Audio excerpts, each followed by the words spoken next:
Welcome dear students. आज के इस वीडियो में हम बात करेंगे EMRS, KVS, NVS tier 2 examination result को लेकर। आखिर बार बार इतना डिले क्यों हो रहा है? इस डिले के चक्कर में स्टूडेंट्स जो हैं वो डिप्रेशन और डाउट्स में जा रही हैं। और साथ ही मेरे पास एक RTI का एक रिप्लाई आया है, वो मैं आप लोगों को दिखाने वाला हूँ। एक नोटिफिकेशन भी है, वो सब हम इस वीडियो के अंदर डिस्कस करेंगे। क्यों CBSE मौन है रिजल्ट को लेके?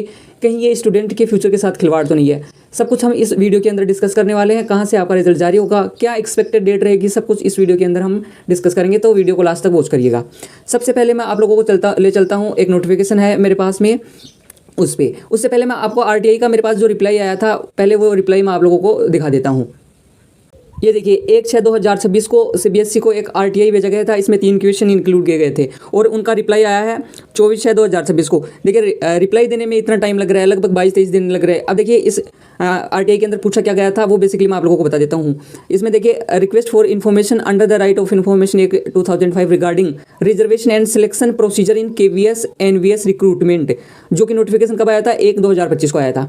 अब अगर आप लोगों को इंग्लिश लैंग्वेज आती है, काफ़ी स्टूडेंट को नहीं आती है, जिनको आती है वो पॉज करके वीडियो को और रीड आउट कर लेना। बाकी जिनको नहीं आती है, इसका मैंने ट्रांसलेशन हिंदी में कर रखा है, हम उस पर बात करते हैं। पहला क्वेश्चन है कि अगर कोई स्टूडेंट SC OBC और ST कैंडिडेट है और उसने UR वाली कट ऑफ से ज़्यादा नंबर ले आया है, और उसमें जो है उसको कौन सी कैटेगरी के अंदर सेलेक्ट किया जाएगा? क्या उसको UR के अंदर जो है वो सिलेक्ट किया जाएगा? दूसरा क्वेश्चन था, अगर कोई कैंडिडेट रिजर्व कैटेगरी से शॉर्ट लिस्ट हुआ है, जो टीयर 2 के लिए हुआ था, और उसके नंबर जो है UR कट ऑफ से ज़्यादा आए हैं, तो जो सिलेक्शन प्रोसेस है, क्या वो रिजर्व्ड में रहेगा या फिर UR के अंदर वो चला जाएगा? तीसरा था, अगर कोई कैंडिडेट सीटेट में रिजर्व्ड वालों को मिलने वाली 5% छूट, जो रिजर्व्ड में 5% छूट मिलती है जिनको, अगर उससे भर्ती हुआ है, अगर उसमें जो है वो उस कैटेगरी से भर्ती हुआ है, तो क्या उसमें UR में जाएगा वो या फिर रिजर्व में रहेगा? ये 3 क्वेश्चन पूछे गए थे। तो इसके अंदर कैटेगरी से रिलेटेड 3 क्वेश्चन जो है वो पूछे गए थे CBSE को। उसका देखिए रिप्लाई क्या आया है। रिप्लाई 24 तारीख को आया। एक तो इतना डिले हो गया है, दूसरा मैं बता देता हूँ। देखिए इसमें कि रिप्लाई आया क्या है। रिप्लाई आया उनका आया था कि जिन कैंडिडेट्स ने टीयर 2 परीक्षा के लिए किसी भी आरक्षित श्रेणी या रिजर्व्ड में हुआ है, तो उनका इंटरव्यू और जो भी आगे प्रोसेस होंगी, DV होगा या फाइनल रिजल्ट होगा, वो केवल उसी रिजर्व कैटेगरी में होंगे। वो UR के अंदर नहीं जाएंगे, वो अनरिजर्व्ड में नहीं जाएंगे। वो रिजर्व में है तो रिजर्व में ही रहेंगे, चाहे उनकी कट ऑफ कितनी भी हो। यानी कि अगर आपने फॉर्म में OBC SC ST भर दिया है, और तो पूरी प्रोसेस वही रहेगी, उसी पूरी प्रोसेस के अंदर कैटेगरी वही रहेगी, कैटेगरी चेंज नहीं होगी। चाहे आपके कितने भी मार्क्स आए, चाहे 150 में 150 आए, जैसे इस बार पेपर हुआ था 100 का, तो चाहे 100 में से 100 आए, जैसे जितने भी आपके मार्क्स है, कितने भी आए, मार्क्स पे डिपेंड नहीं करेगा, कैटेगरी जो फॉर्म में फिल किया है वो ही रहेगा। और तीसरा पॉइंट यहाँ पे, नेक्स्ट पॉइंट देखिए, नेक्स्ट पॉइंट था कि आवेदक ने जिस श्रेणी के अंतर्गत आवेदन किया है, परीक्षा का परिणाम उसी श्रेणी के अंतर्गत घोषित किया जाएगा। सामान्य वर्ग जो OBC है वो 60%, OBC SC ST PWD जो 55%, यानी कि 82 अंक पर सीटेट जो है वो पास माना जाता है। जो सीटेट वाला जाए, यहाँ पे तीसरा जो पॉइंट पूछा गया था सीटेट के लिए, वो उसी के अंदर माना जाएगा। तो इसके अंदर बेसिकली है क्या? देखिए, मैं आपको सीधा मोटा मैं बता देता हूँ। इसमें है कि अगर आपने फॉर्म भरते समय OBC कैटेगरी सेलेक्ट की है, तो OBC में आप जो पूरी process tier 2 interview DV final merit तक, केवल उसी में से आपके मार्क्स कितने भी आए हैं ये मैटर नहीं करेगा, ना ही कुछ भी चेंज होगा। अगर आप UR से हैं तो UR के अंदर, अगर आप रिजर्व्ड में है तो रिजर्व्ड में, अगर SC ST में है तो आप भी SC ST में ही काउंट होंगे। इसमें कैटेगरी बिल्कुल भी शिफ्ट नहीं होगी। जैसे बाकी अदर SSC हो गया, और भी आगे एग्जामिनेशन होते हैं, जैसे राजस्थान में होता है, RPSC होता है, अदर स्टेट में अलग अलग बोर्ड होते हैं। उनके अंदर क्या होता है कि अगर जो अनरिजर्व्ड की कैटेगरी क्लियर हो जाती है ना, तो रिजर्व्ड से अनरिजर्व्ड में चला जाता है। बट KVS NVS और EMRS तीनों के अंदर ऐसा नहीं होगा। CBSE ने बिल्कुल साफ जाहिर कर दिया है। और ये जो है CBSE ने डायरेक्ट नहीं दिया, ये EMRS KVS NVS के जो रूल रेगुलेशन है उन्हीं को फॉरवर्ड किया है। बट इसके अंतर्गत बताया गया है केवल और केवल कि आप लोगों का जो कैटेगरी है वो बिल्कुल भी चेंज नहीं होगा। जो टीयर 2 के अंदर सेलेक्ट हुए थे कैंडिडेट, वही प्रोसीजर फुल जो एग्जामिनेशन प्रोसीजर है उसमें फॉलो होगा, इंटरव्यू फाइनल रिजल्ट तक, जब तक आपकी ज्वाइनिंग नहीं दी जाती। अब मैं बात करता हूँ वो नेक्स्ट वाले नोटिफिकेशन पे, जिसके अंदर दिया गया है कि आप लोगों की ज्वाइनिंग कब तक हो जाएगी, क्या रिक्रूटमेंट रहेगा। देखिएगा डियर स्टूडेंट्स, ये रहा वो नोटिफिकेशन। देखिए NVS की तरफ से जारी हुआ था ये वाला नोटिफिकेशन। सब्जेक्ट देखिए, engagement of teachers on contract basis in JNVs for the session 26-27 regarding.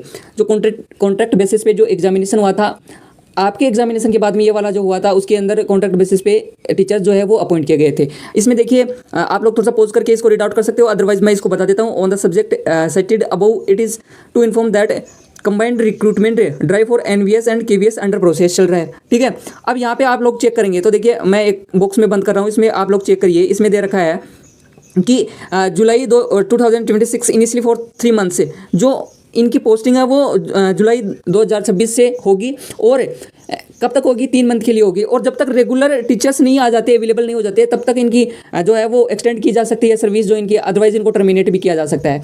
तो अगर केवीएस और एनवीएस को रिजल्ट देना होता जल्दी तो कब का दे चुके होते हैं, क्योंकि इनकी देखिए ज्वाइनिंग वो करवा रहे हैं जो कॉन्ट्रैक्ट बेसिस पे हैं, और जो रेगुलर जो परमानेंट जो है एग्जामिनेशन है उनका रिजल्ट डिले किया जा रहा है। अब ये वाला नोटिफिकेशन आया, इनकी ज्वाइनिंग होगी, जैसे ही आप लोगों की ज्वाइनिंग होगी इनको जो है वो टर्मिनेट कर दिया जाएगा। बट ये कॉन्ट्रैक्ट बेसिस पे जुलाई में ही इनकी ज्वाइनिंग क्यों करवाई जा रही है, ये इसलिए करवाई जाएगी कि ताकि आप लोगों का डिले किया जा सके। आप लोगों का डिले है, इसी वजह से इनको ज्वाइनिंग मिल रही है। अब आप लोगों की देखिए रिजल्ट आएगा, उसके बाद में डीवी होगा, इंटरव्यू होगा, ये प्रोसेस फुल प्रोसेस लगने में लगभग नवंबर तक का टाइम लग जाएगा। 3 मंथ हो जाएंगे, जुलाई सितंबर अक्टूबर नवंबर लास्ट तक आप लोगों की ज्वाइनिंग होगी, तब तक इनको रखा जाएगा।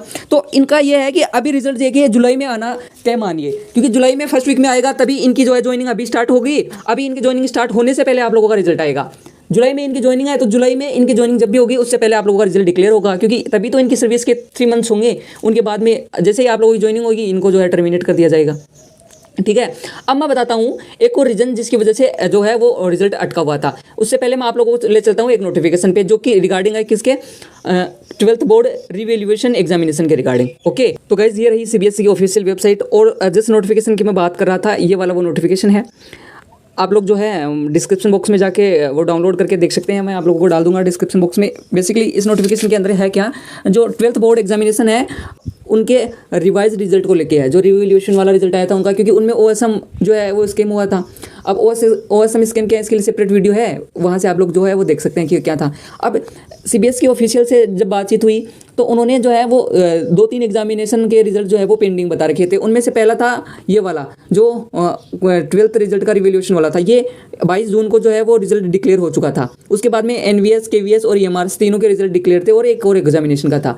तो 12th का तो आ गया, 12th बोर्ड का तो 22 जून को, आज 28 तारीख हो गई है।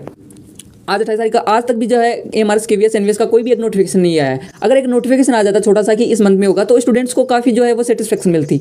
बट अब जैसे ओएसएम जो है स्कैम हुआ है, इसी की तरह स्कैम चल रहे हैं। नीट का स्कैम हुआ था थोड़े दिन पहले, इसी के चलते स्टूडेंट्स काफ़ी डाउट में है। तो ये तो देखिए सीबीएसई की गलती है कि यहाँ से कोई भी नोटिफिकेशन रिलीज़ नहीं कर रहे हैं। लेकिन आप लोग अब जून में तो नहीं आएगा, इन 2-3 दिन में तो नहीं आएगा, क्योंकि आपका जो है वो पेपर ओएमआर बेस्ड होने के साथ साथ डिस्क्रिप्टिव भी था, और ये ओएसएम घोटाला जो है वो डिस्क्रिप्टिव पेपर्स को लेके ही हुआ था। इस वजह से आप लोगों की जो रिजल्ट है उसमें थोड़ा डिले तो होगा। और बताया था कि रिजल्ट तो तैयार है, लेकिन एनआईसी को भी सेंड कर दिया। अब एनआईसी अपलोड क्यों नहीं करा, अब एनआईसी अपलोड क्यों नहीं करेगा, उसको कितना टाइम लगेगा अपलोड करने में, 1 दिन 2 दिन मैक्सिमम, बट अपलोड नहीं हो रहा है। तो अब आप लोगों का रिजल्ट ये मानिए कि जुलाई में ही आएगा। अब आप लोग उम्मीद रखिए कि जुलाई के फर्स्ट वीक में आए, क्योंकि ये तो और डिले कर सकते हैं, बट ज़्यादा डिले तो नहीं होगा, ये तो कंफर्म है। जैसे मैंने आपको वो नोटिफिकेशन शो करवाया था कि उसमें जो कॉन्ट्रेक्चुअल बेसिस पे एग्जामिनेशन हुई है उनकी ज्वाइनिंग जो है वो अभी सितंबर से होगी, तभी तो वो 3 मंथ की अपनी सर्विस कंप्लीट कर पाएंगे। और मैं आप लोगों को वो वेबसाइट शो कर देता हूँ जिन पे आप लोग अपना रिजल्ट चेक कर पाएंगे, जो कि एनआईसी ने बनाए हैं ऑफिशियली। ठीक है, देखिएगा यहाँ से गाइस, मैं आप लोगों को ले चलता हूँ, यहाँ से चेकआउट करिएगा। ये रहा एनवीएस का, ठीक है, ये रहा एनवीएस का केवीएस का, केंद्रीय विश्वविद्यालय का। यहाँ से आप लोगों को अपनी डिटेल्स जो हैं वो फिल करनी होंगी, जो बेसिक डिटेल्स होती हैं। आप लोग काफ़ी स्टूडेंट्स जो है वो कमेंट में कहते हैं कि सर आप ऐसे ही फेक वीडियोस बनाते हो, ये ओरिजिनल वेबसाइट नहीं है। तो आप लोग देखिए फॉरगॉट एप्लीकेशन पे करके इसको जो है चेक कर सकते हैं अपनी बेसिस पे, मैं नहीं कहूँगा, आप लोग चेक करिएगा। ऐसे ही देखिए एक और ये रहा ईएमआरएस के लिए, सेम वेबसाइट है, क्योंकि सीबीएसई एग्जामिनेशन करवा रहा है, एनआईसी रिजल्ट देगा आप लोगों का। सेम आप फॉरगॉट एप्लीकेशन पे करके अपनी डिटेल्स फिल करके वेरीफाई करवा सकते हैं। बाकी मैं आप लोगों को दिखा देता हूँ ईएमआरएस का वेबसाइट। ईएमआरएस के वेबसाइट पर मैं आप लोगों को ले आता हूँ। यहाँ पे देखिए कोई भी नोटिफिकेशन नहीं है, केवल और केवल जो फेक नोटिफिकेशन आया था उसके रिगार्डिंग यहाँ पे एक नोटिफिकेशन है, और अदरवाइज और कोई भी नोटिफिकेशन नहीं है। यहाँ पे देखिए ये रहा फेक नोटिफिकेशन वाला। ऐसे ही आप लोगों को मैं एक बार सीबीएसई वाला वेबसाइट भी ले चलता हूँ। यहाँ पे देखिए सीबीएसई वाली पे भी कोई नोटिफिकेशन नहीं है ऊपर, यहाँ पे केवल वो रिक्रूटमेंट वाली जो है वो वाले दे रखे हैं। उसके बाद में ये जो आप लोगों के पास में केवीएस वाला है, इस पर भी कोई नोटिफिकेशन नहीं है। और ये जो एनवीएस वाला है, ये तो भाई साहब पता नहीं क्या कर रहे हैं, अंडर मेंटेनेंस चल रहे हैं, काफ़ी 10-12 दिन हो गए इनको। क्या स्टूडेंट्स के फ्यूचर के साथ इसी तरह खिलवाड़ करेंगे। तो आप लोग जो हैं, और मैं एक और बात बता दूं यहाँ से आप लोगों को, देखिए आप लोग जो हैं रिजल्ट के वेट के चक्कर में अपना टाइम जो है वो बर्बाद कर रहे हैं एक तरह से। आप लोग बिल्कुल भी अपना टाइम वेस्ट ना करें। आप लोग केवल और केवल इंटरव्यू की प्रिपरेशन कीजिए। देखिए लास्ट ईयर जो 2023 में एग्ज़ाम हुआ था, उसमें हुआ क्या कि जैसे ही रिजल्ट आया उसके 10 से 15 दिन के अंदर इंटरव्यू की डेट्स आ गई थी गाइस। इंटरव्यू की डेट जो है वो 15 दिन के अंदर आ गई थी। तो इंटरव्यू की डेट्स इतनी जल्दी आना यानी कि आगे का प्रोसेस जो है वो जल्दी करवाएगा, जो रिजल्ट में इतना डिले हुआ है उसके चक्कर में। तो आप लोग अपना टाइम वेस्ट ना करिए, मेरी मानिए, आप लोग अपना टाइम वेस्ट बिल्कुल भी ना करिए और इंटरव्यू की प्रिपरेशन कीजिए। अब काफ़ी स्टूडेंट्स को ये डाउट आ रहा है कि सर जो बॉर्डर लाइन पे हैं कट ऑफ के अंदर, जिनका लग रहा है कि होगा कि नहीं होगा, वो क्या करें। देखिए, वो आगामी जो एग्जामिनेशन है वो थोड़ा अभी नहीं आएगा, उसके लिए प्रिपरेशन में आपको टाइम मिलेगा। अच्छा, तो अभी तो आप जो बॉर्डर लाइन पे हैं वो सब के सब जो है वो इंटरव्यू की प्रिपरेशन कीजिए, हो सकता है आपका वेटिंग में क्लियर हो जाए। ठीक है, तो आप लोग रिजल्ट की टेंशन मत कीजिए, यूट्यूब चैनल को सब्सक्राइब करिए, सबसे पहले नोटिफिकेशन मिलेगा आप लोगों को। ऐसे इन्फॉर्मेटिव वीडियोज़ के लिए देखते रहिए हमारा YouTube channel. Thank you so much for watching.